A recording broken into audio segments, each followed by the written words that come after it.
proponen construir otra refinería.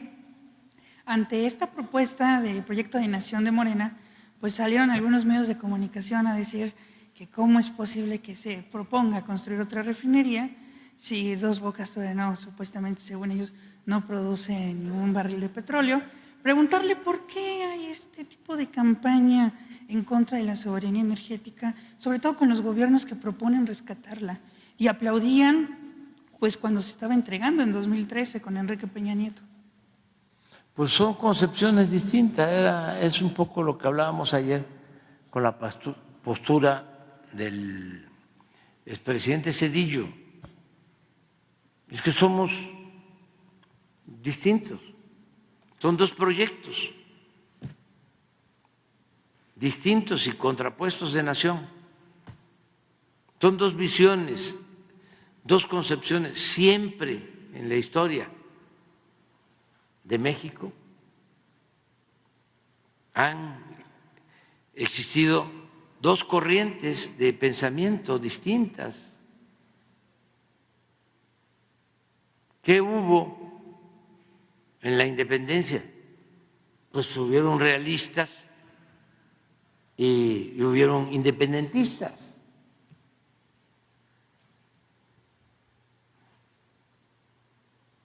¿Qué hubo en la primera mitad del siglo XIX? Federalistas y centralistas, civilistas y militaristas, liberales y conservadores.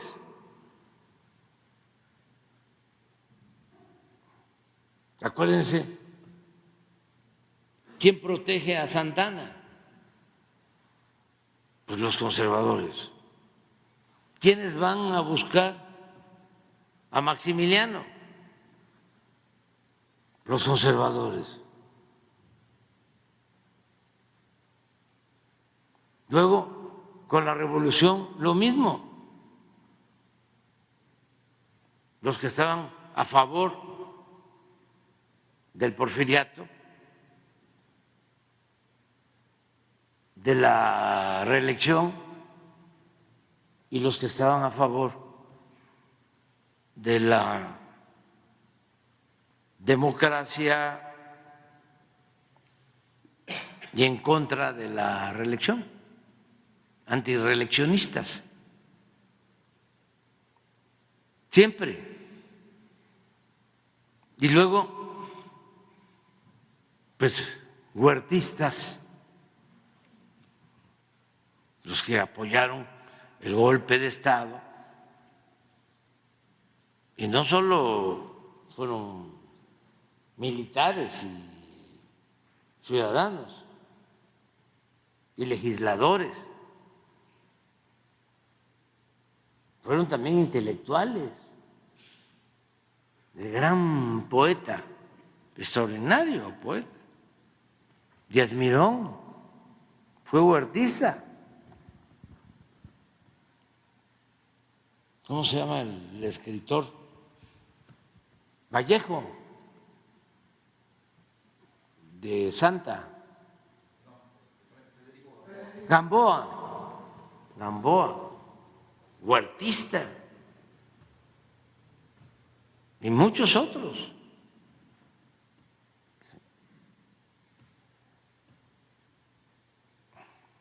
Maderista, López Velarde. Ya, siempre, cuando el cardenismo, lo mismo, después del cardenismo, igual, siempre dos posturas. ¿Sí? Y ahora, con la llegada del neoliberalismo o neoporfirismo, lo mismo. Le aplaudían a Salinas, hay todavía quienes le aplauden a Salinas, cuando estaba desmantelando todo, entregando todos los bienes de la nación.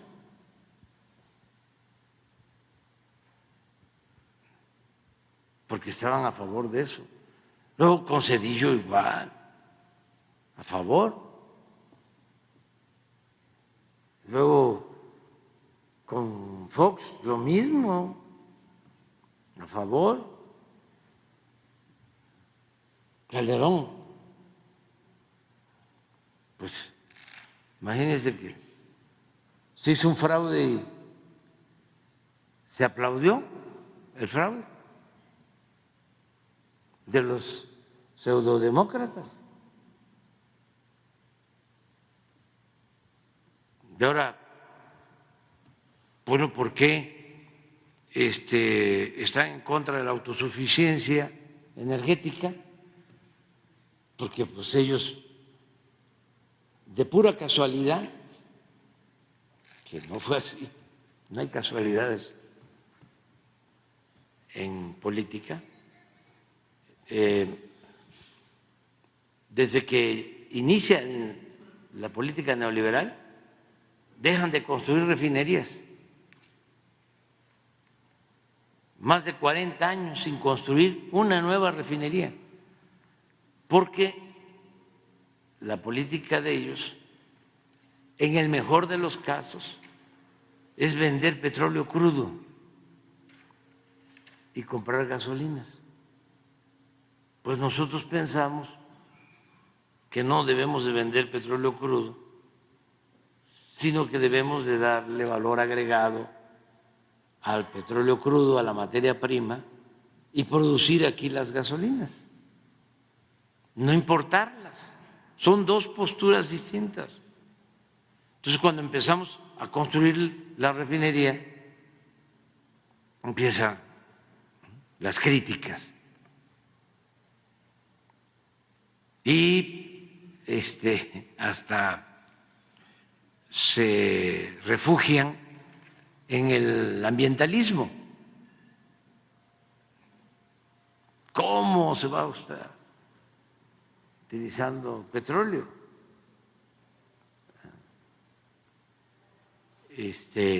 Recursos no renovables. Pues nosotros quisiéramos que no fuese así, pero no tenemos otras alternativas. Todavía va a llevar tiempo a que se deje de utilizar el petróleo, estos recursos fósiles. Cuando empezaron con ese discurso de que ya no iban a utilizarse las gasolinas porque todo iba a ser eléctrico, si hay algo de que me arrepiento es de no haber autorizado la compra de 2 refinerías más, porque hasta los petroleros, es increíble, se lo creyeron, de que ya no se iban a utilizar gasolinas, porque ya todo iba a ser eléctrico. Eso fue hace como 3 años. Así como cuando empiezan a hablar de que ya vamos a llegar a otro planeta, que el avance, ¿no?, tecnológico va a crear robots y ya no se va a necesitar la fuerza de trabajo, todo va a estar automatizado. Pues sí, quisiéramos eso, ¿no? Pero son procesos que llevan tiempo. Es que habían como 10 en venta en Houston a precios muy bajos, esta empresa Shell tenía como 3 en venta.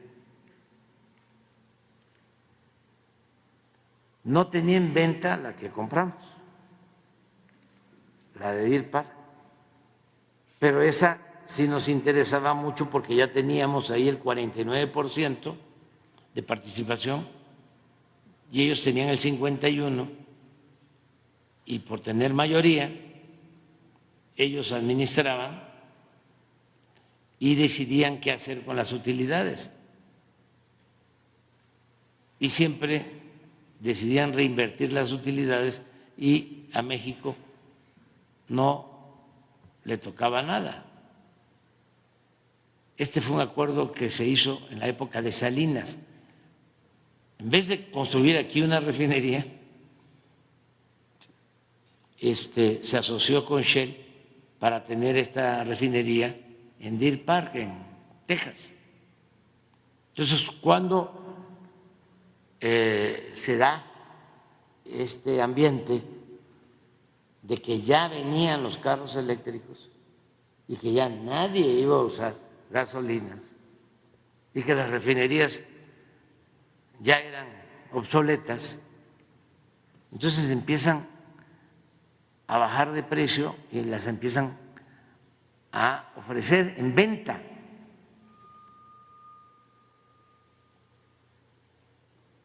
Y habían como 10.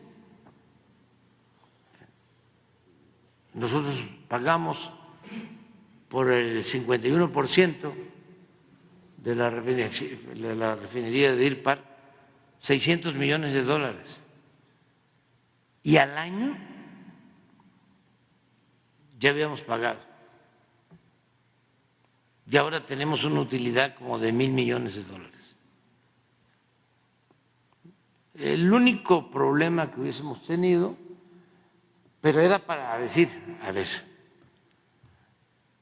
porque pues yo no creía de que iba a ser así de la noche a la mañana, que se iba a dejar de utilizar la gasolina, como se demostró.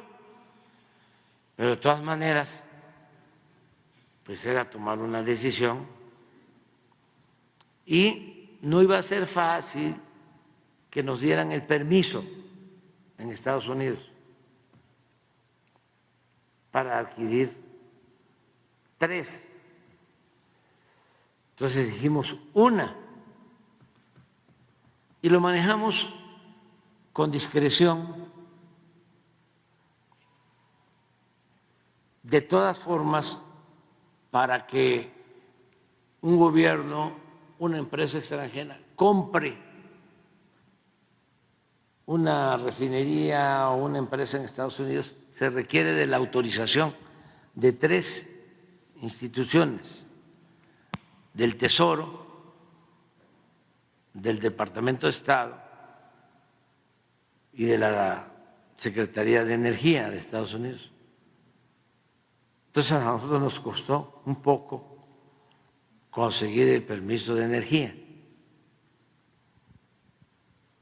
porque obtuvimos el permiso del Tesoro, obtuvimos el permiso del Departamento de Estado y no querían en la Secretaría de Energía de Estados Unidos. Por eso es importante mantener buenas relaciones, porque le mandé a solicitar respetuosamente al presidente Biden que nos ayudara y ya se convenció la Secretaría de Energía de Estados Unidos, ya nos autorizaron la compra. Pero para tener una idea, la refinería de Deer Park, que produce 320,000 barriles diarios, 320,000 barriles diarios, no produce eso. Esa es su capacidad de generación, produce como 280,000 barriles diarios. al final de cuentas costó 1.200 millones de dólares. Y la nueva refinería de Dos Bocas nos está costando 12.000 millones de dólares. O sea, para que tengan una idea de cómo estaba el precio en ese entonces. Entonces, tuvimos la suerte, compramos la refinería, fue muy bueno invertir en la refinería de Dos Bocas, porque esa refinería no cuesta 12.000. Si la hacemos ahora nos cuesta 25 mil millones de dólares.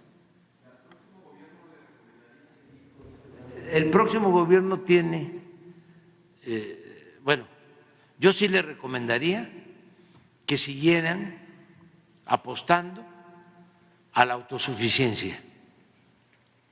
¿Pero le recomienda construir otra refinería? ¿Mande? ¿Le recomienda construir otra? ¿Cómo hacerle? O sea, ya nosotros casi vamos a dejar resuelto el abasto de gasolinas con lo que se produce en México y con lo de Deer Park. Si acaso nos van a faltar unos 100.000 barriles, 200.000 para la autosuficiencia. ¿Qué estamos haciendo o qué hemos hecho? Primero, desde que llegamos, desde el primer año, desde el 2019, estamos invirtiendo año con año en hacer refinerías que nos dejaron, que querían estos irresponsables corruptos, léase Salinas, léase Zedillo, Fox, Calderón, léase los que estuvieron, el periodo neoliberal, querían que desaparecieran. Y se los puedo probar con los resultados, porque las abandonaron. Es más, ya estaban vendiendo plantas al interior, que ahora estamos recuperando de las refinerías. Desde que llegamos dijimos, no podemos permitir que se conviertan en chatarra. Estaban produciendo el 38% de su capacidad, las 6. Recuerdo que cuando tomé posesión llevaba casi un año sin producir la refinería de Madero. Y la paradoja, a esa refinería le habían invertido como 2.000, 3.000 millones de dólares para reconfigurarla. ¿Qué hicieron? ¿Quién sabe? Entonces, ahora están produciendo las 6, ya aumentamos de 38 a 65% su capacidad de producción. Esas refinerías, pensando en el futuro, si se sigue con el plan de rehabilitación, si se le sigue invirtiendo año con año, se pueden llevar de 65 hasta 80, 90. Ya se tiene una capacidad para procesar en esas 6 refinerías hasta 1.200.000 barriles.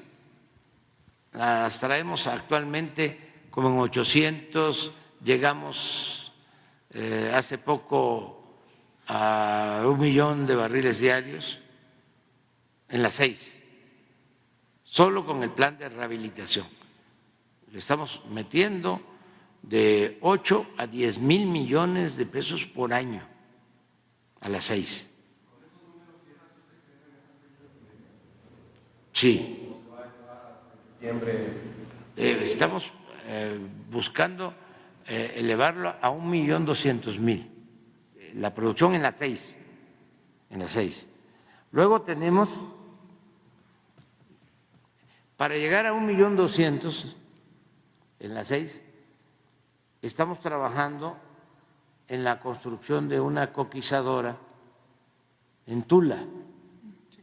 Porque, ¿qué sucede? Como son plantas ya antiguas y mal reconfiguradas por la corrupción,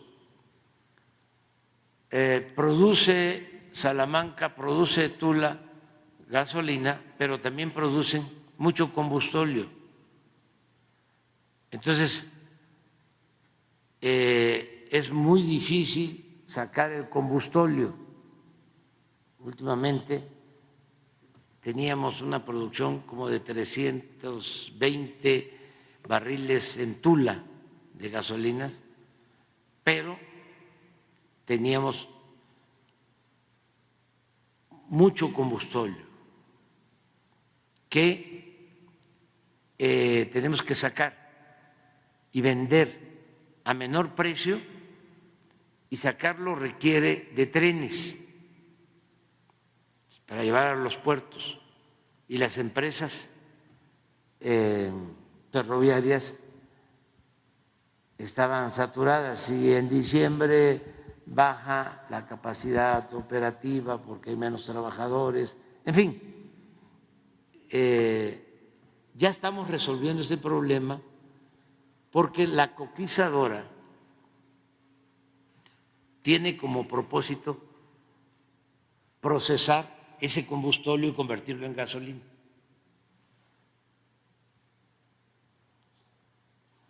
Además, significa más rentabilidad económica y significa menos contaminación.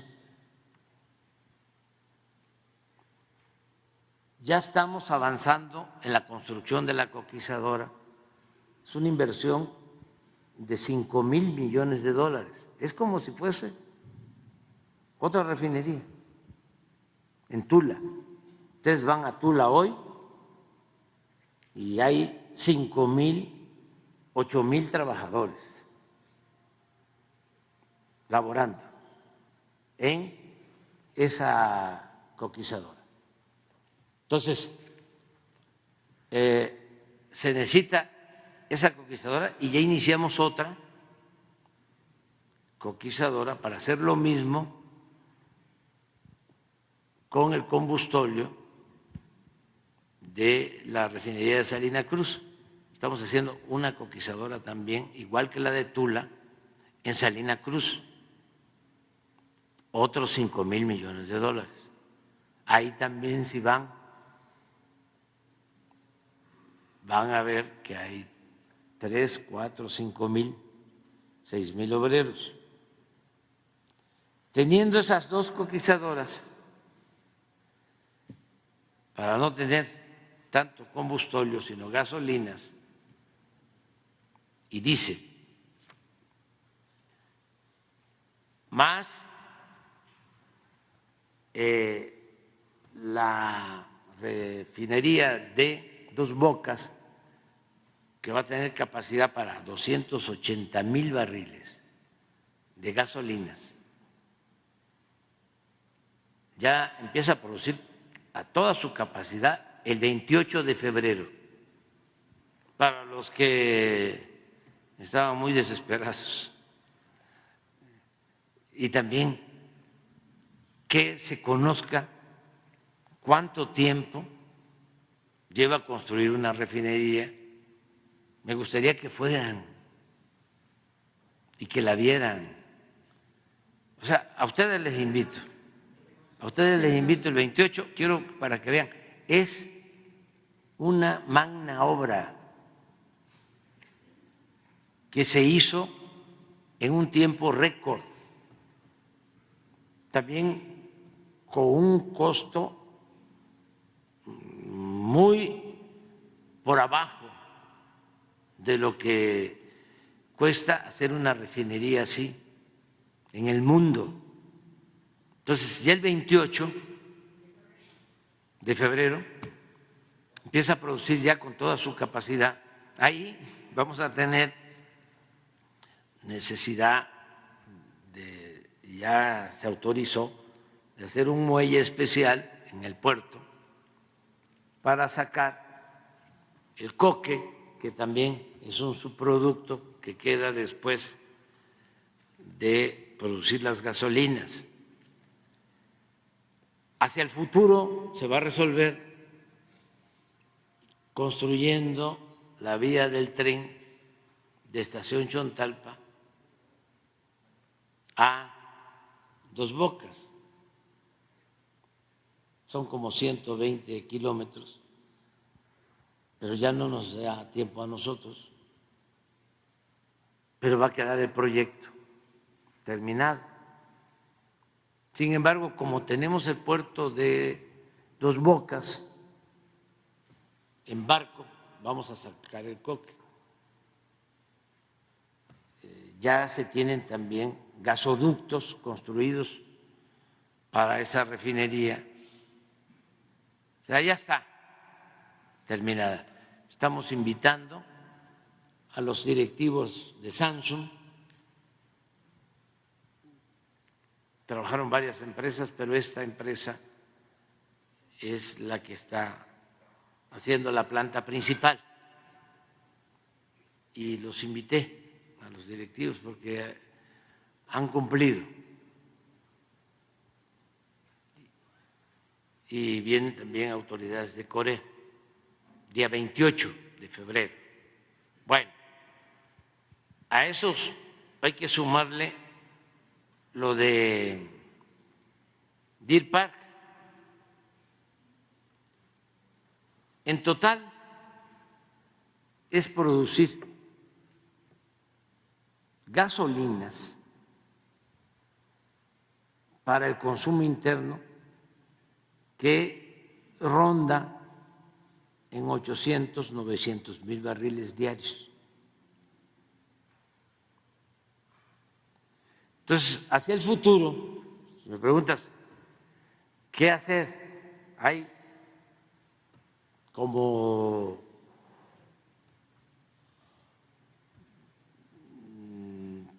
dos opciones, ¿no? Hay otras, o tres. Primero, seguir con el plan de modernización de las plantas que ya se tienen. ¿Cuál es la importancia de este plan? De que ya se tienen las instalaciones, ya están los ductos, ya es cambiar plantas, pero se tienen los terrenos, los estudios de impacto ambiental. Esa es una.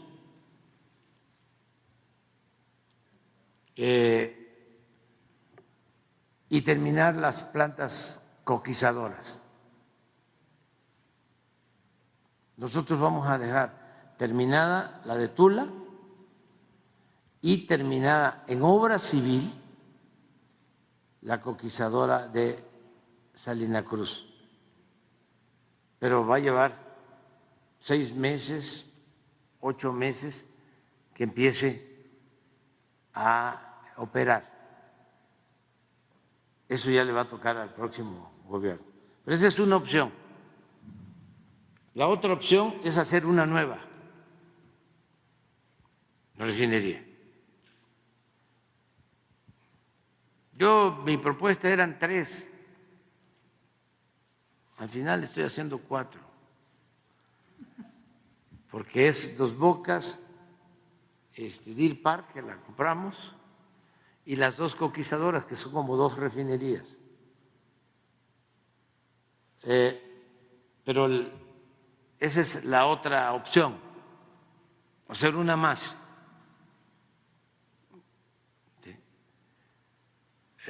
Ya con esto se resuelve el problema, ya no se compra combustible, en definitiva, hacia adelante. Y la tercera opción es comprar otra, nada más que ya no están al mismo precio en Houston. ¿Quién va a resolver esto? Pues a quien le entregue yo la estafeta. Pero tengo confianza de que se va a seguir avanzando en el rescate de la industria petrolera y de la autosuficiencia energética. ¿Cómo enfrentamos la crisis de la inflación que produjo la guerra de Rusia y Ucrania? En Estados Unidos se fue la gasolina, a diferencia de lo que está pasando ahora, hasta las nubes. Venían a cargar a México. ¿Por qué a nosotros no nos impactó tanto? Porque decidimos no aumentar el precio de las gasolinas. Eso se puede hacer cuando el Estado es soberano, cuando existen empresas públicas. Si es un país donde el Estado no tiene empresas públicas, pues es el mercado el que manda. Entonces, no hay control en el precio de la gasolina. Imagínense, si nosotros no tenemos control en el precio de las gasolinas, no vamos a tener control de precios. No me refiero a imponer cuánto tienen que costar los alimentos, no, control, porque ¿de qué depende la inflación? En mucho del precio de las gasolinas, del precio de los alimentos, si están relacionados. Entonces nosotros controlamos en esa crisis el precio de las gasolinas, no subieron, en Estados Unidos sí, y por eso es importante que el Estado conserve estas empresas estratégicas. Esa idea no la comparten con nosotros los tecnócratas. Ellos quisieran que todo quedara al mercado. Quieren la libertad, pero ¿saben qué libertad quieren? La del zorro en el gallinero.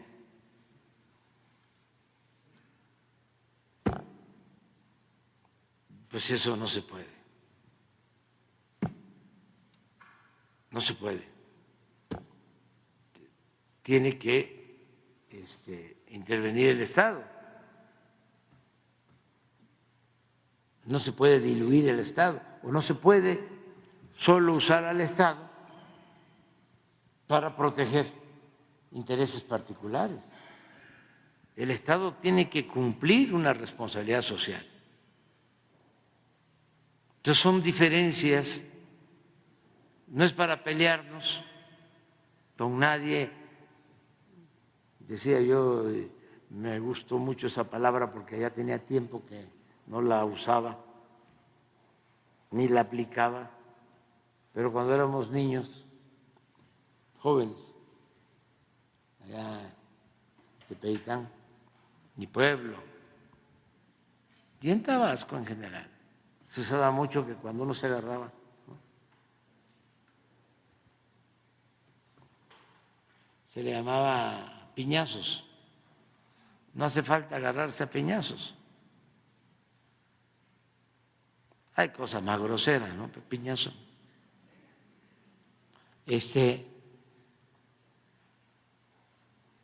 Ni insultarse ni nada por el estilo, no.